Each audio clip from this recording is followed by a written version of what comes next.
Coucou tout le monde! Bonjour! Bon, bienvenue alors pour un autre épisode de notre podcast qui vise à étudier les Écritures ensemble.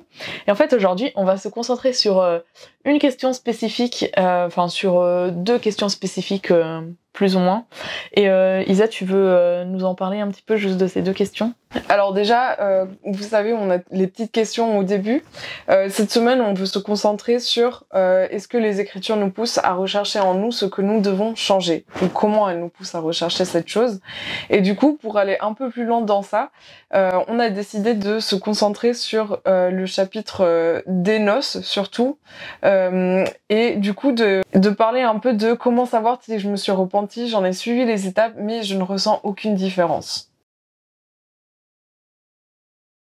Ouais, je pense que c'est des questions qu'on se pose souvent, surtout par rapport au repentir. On nous demande beaucoup de nous repentir et des fois on sait pas forcément comment faire.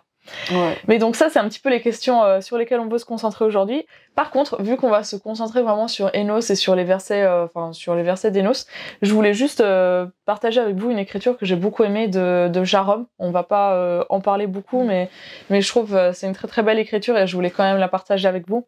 Donc elle se trouve dans Jarom 1 et c'est le verset 4.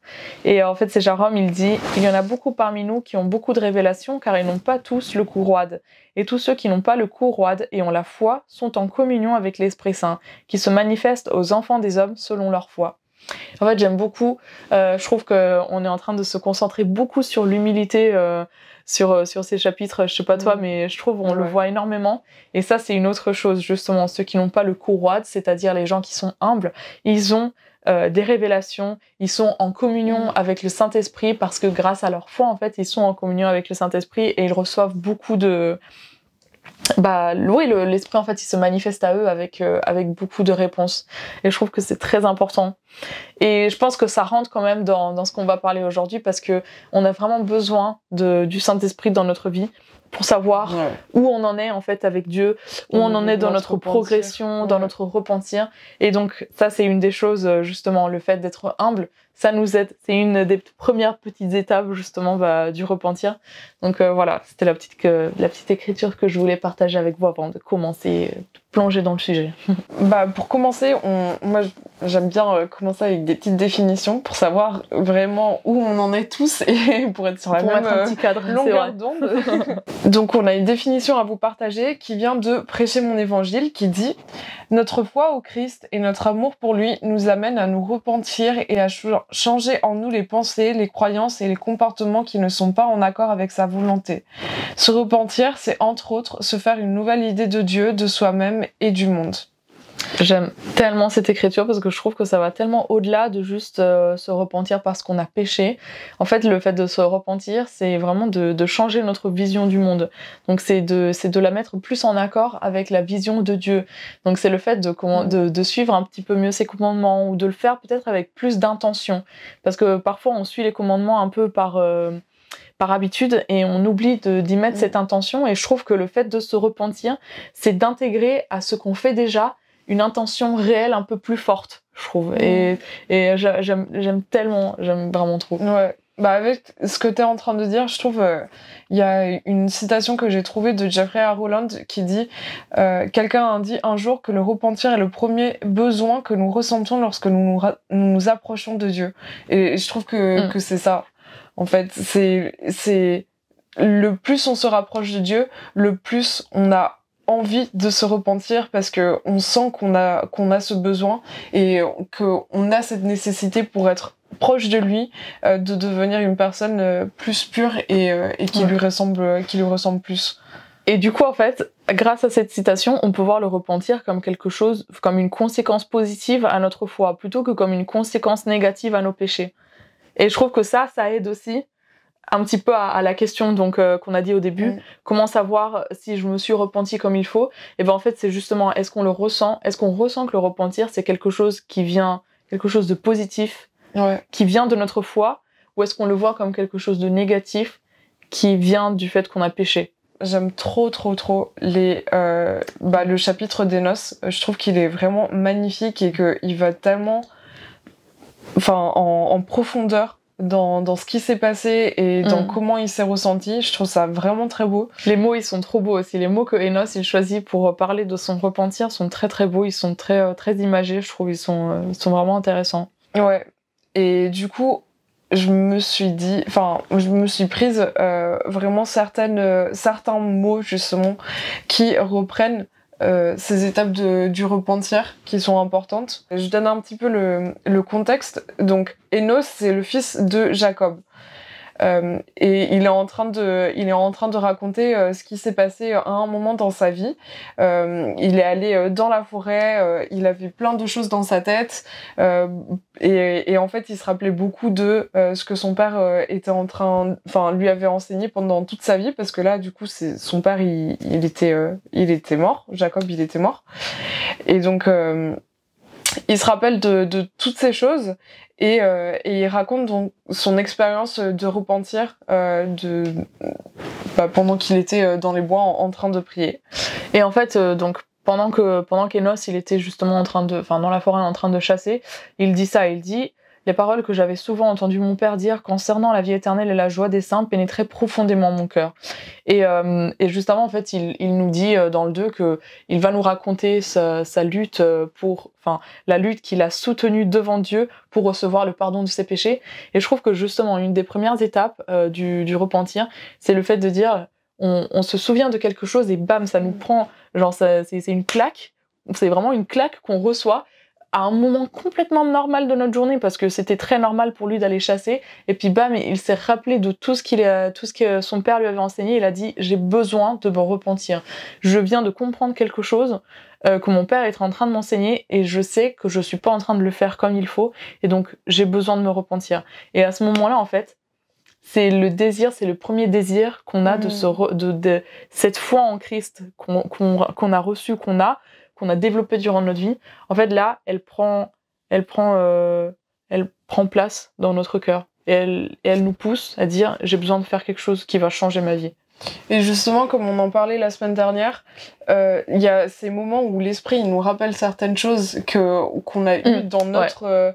dans notre esprit, qu'on a entendu, qu'on a peut-être étudié avant, il nous les rappelle dans les moments qui sont importants, et du coup on voit que ça marche aussi pour le repentir. Totalement. Qui fait exactement ça.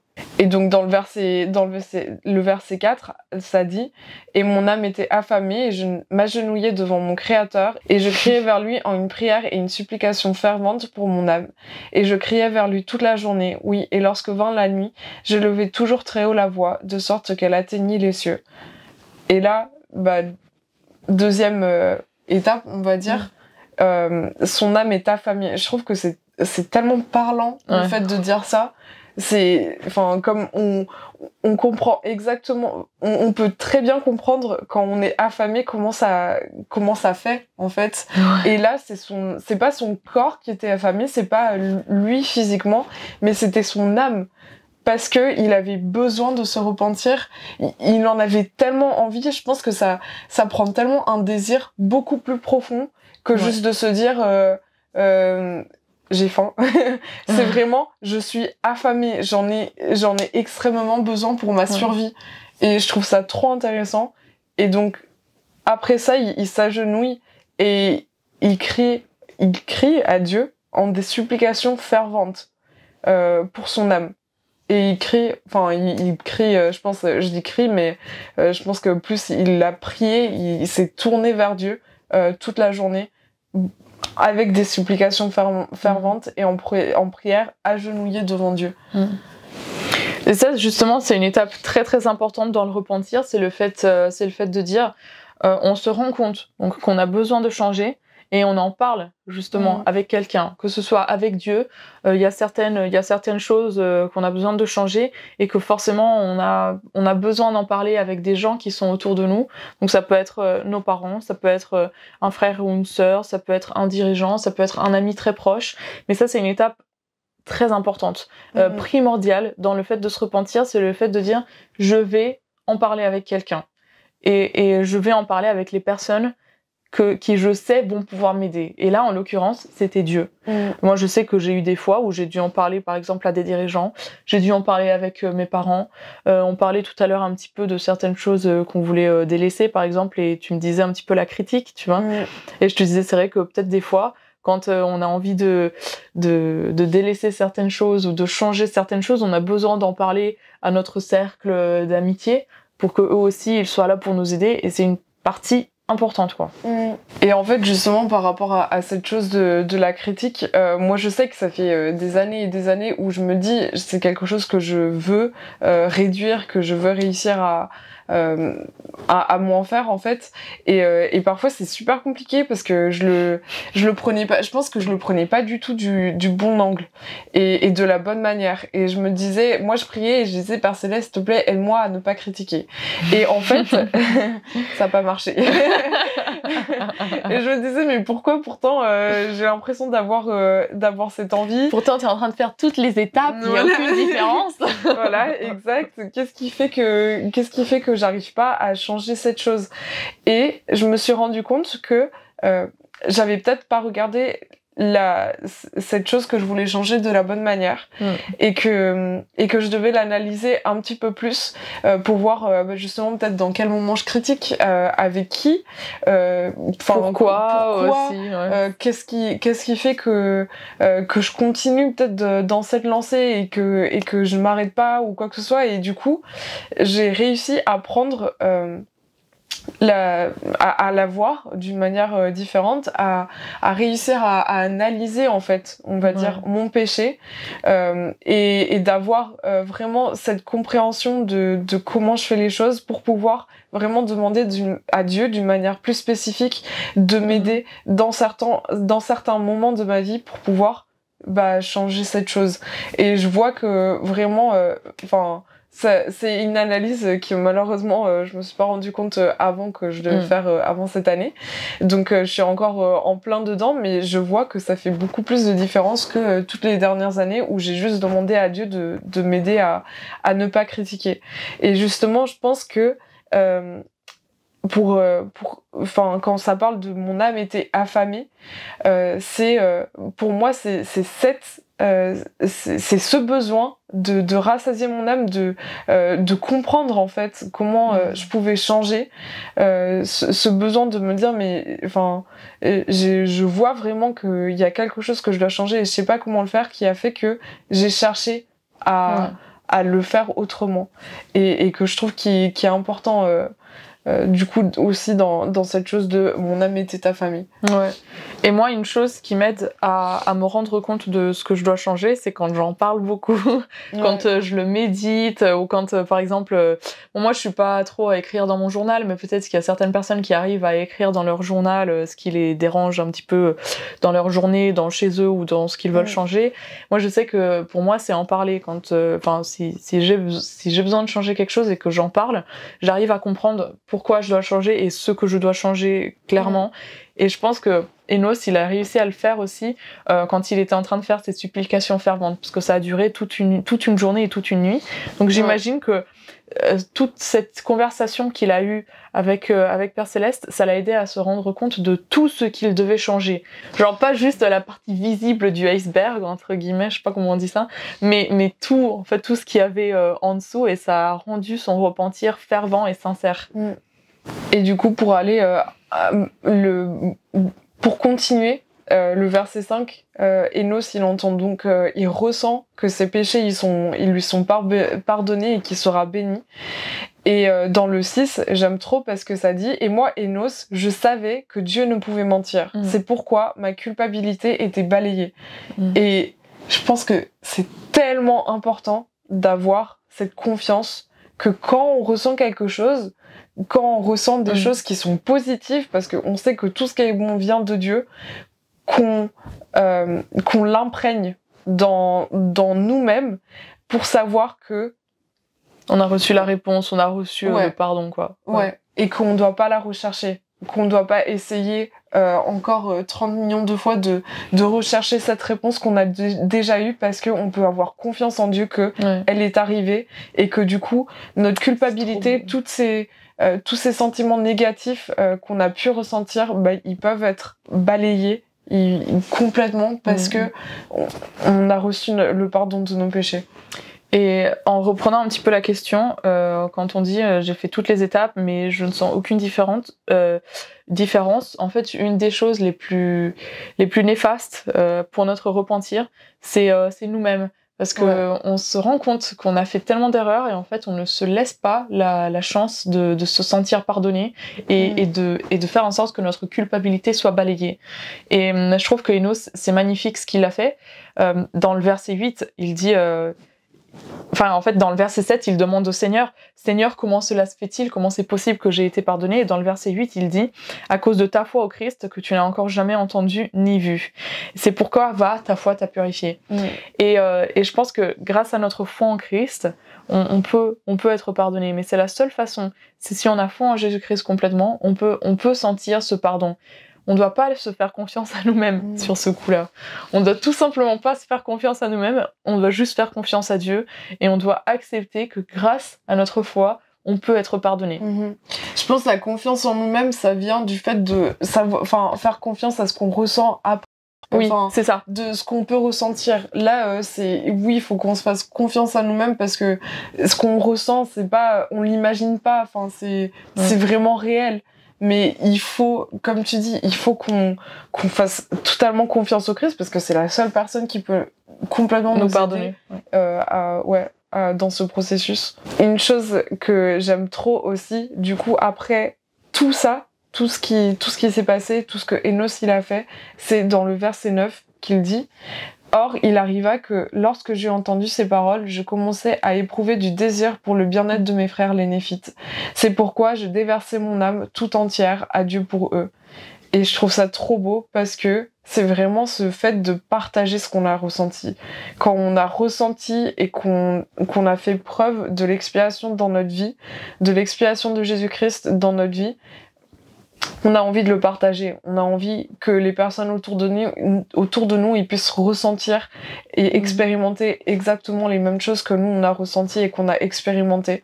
Et j'aime trop qu'il déverse en fait son âme tout entière à Dieu pour eux. Il l'a fait pour lui, il a vu que ça a marché et là il se dit mais j'ai envie que eux aussi ils puissent avoir cette chose et après, chacun, il peut pas se repentir pour eux, bien sûr, mais le fait de déverser son âme à Dieu pour d'autres personnes, je trouve que ça a un pouvoir énorme aussi. C'est le pouvoir de la prière de cette manière.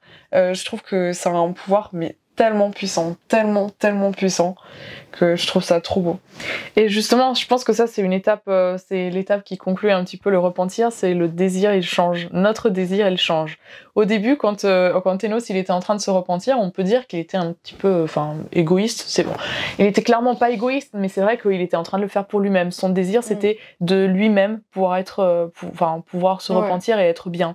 Et en fait, son désir, il a complètement changé, il s'est ouvert aux autres. Il a ouvert sa compréhension au monde, et en fait c'est ce que Jésus-Christ il a fait aussi. Ses désirs n'étaient pas égoïstes, tout ce qu'il a fait c'était pour l'amour qu'il avait pour les autres. Et quand on se repent, plus on se repent, plus on se sent proche de Dieu et plus on comprend le point de vue de Dieu et l'œuvre que Dieu essaye de faire dans le monde, qui est de sauver tout le monde. Et je trouve que c'est magnifique. Et en fait c'est vrai que c'est un peu compliqué de se rendre compte des fois quand on s'est repenti, parce que on a l'impression qu'on y retombe tout le temps dedans. On a l'impression qu'on n'est jamais assez et que même si on a le désir de changer, même si on a essayé de tout faire, ça marche tout simplement pas. On retombe toujours dans la faute. Et en fait, il faut se rendre compte que le repentir, c'est pas quelque chose d'une fois. C'est pas juste une fois qu'on va se repentir. Et c'est quelque chose qu'on va devoir faire et refaire très probablement pendant toute notre vie. Mais à partir du moment où, comme dans le verset 9, on éprouve du désir, un désir différent, à ce moment-là, on sait que notre repentir, il a été accepté, qu'on est sur le bon chemin, même si on n'arrive pas à changer complètement du jour au lendemain. Même si on y retombe dedans, c'est pas grave, parce qu'on a quand même ce désir de faire mieux. Pour terminer, on va un petit peu essayer de résumer tout ce qu'on a dit, et aussi Il y a une citation, je trouve, qui résume très bien. Ouais. C'est de Vogue J. Featherstone qui dit « Nous pouvons recevoir le pardon de nos transgressions, mais nous devons comprendre que le simple fait de cesser de faire quelque chose n'est pas le repentir. » Je trouve que c'est très profond. Et en fait, je trouve que ça reprend exactement la raison pour laquelle des fois on fait toutes les étapes, mais qu'on ne ressent pas le pardon nous être donné. C'est parce que peut-être on manque de cette intention réelle de vraiment changer. Et donc si vous vous retrouvez dans cette situation, que vous essayez de vous repentir, que vous ne comprenez pas pourquoi ça ne fait aucune différence dans votre vie, reprenez un petit peu votre processus et faites comme Isa l'a fait. Analysez là où ça bloque. Analysez là où ça bloque et voyez si votre intention, peut-être, elle est pas complètement réelle. Peut-être vous n'arrivez pas exactement à mettre le doigt sur ce que vous devez changer. Vous êtes en train de vous repentir pour quelque chose, mais c'est pas assez spécifique. Ou peut-être que justement, vous êtes juste en train d'essayer d'arrêter de faire la chose au lieu d'aller et de vraiment demander pardon et d'en parler avec quelqu'un et de faire les étapes du repentir nécessaires. Donc vous voyez un petit peu tout ça. Et en tout cas, sachez que donc on ne pourra pas vous aider à 100% dans votre repentir, mais si vous avez des questions ou des doutes, vous pouvez aussi essayer de venir nous en parler et on pourra vous diriger vers les sources qui peuvent vous aider à vous sentir plus en paix et mieux avec vous-même. Et deux choses que je veux ajouter, c'est le fait que en parler à d'autres personnes ou en parler à des dirigeants, enfin surtout à l'évêque, parce que l'évêque, il est vraiment appelé pour pouvoir vous guider dans ce processus du repentir. Que ce soit un gros péché que vous ayez commis ou un petit péché, le fait d'en parler à l'évêque, c'est vraiment quelque chose qui va aider pour savoir qu'est-ce que vous pouvez faire. Quelles sont les étapes, quelles sont les choses peut-être que vous pouvez améliorer. Lui, il est là pour vous aider et pour vous guider. Donc ça, et il voit aussi il voit la situation d'un angle extérieur et des fois on a besoin de ça aussi, de voir la situation d'un angle extérieur parce qu'on est tellement dedans qu'on ne le voit pas. Ouais, exact. Et une deuxième chose, c'est aussi le fait que Père Céleste, il nous aime énormément. Et en fait, quand on sent qu'on n'arrive pas à se repentir, c'est pas qu'il nous a délaissés, c'est pas qu'il veut qu'on le fasse tout seul, qu'il va pas être là pour nous aider.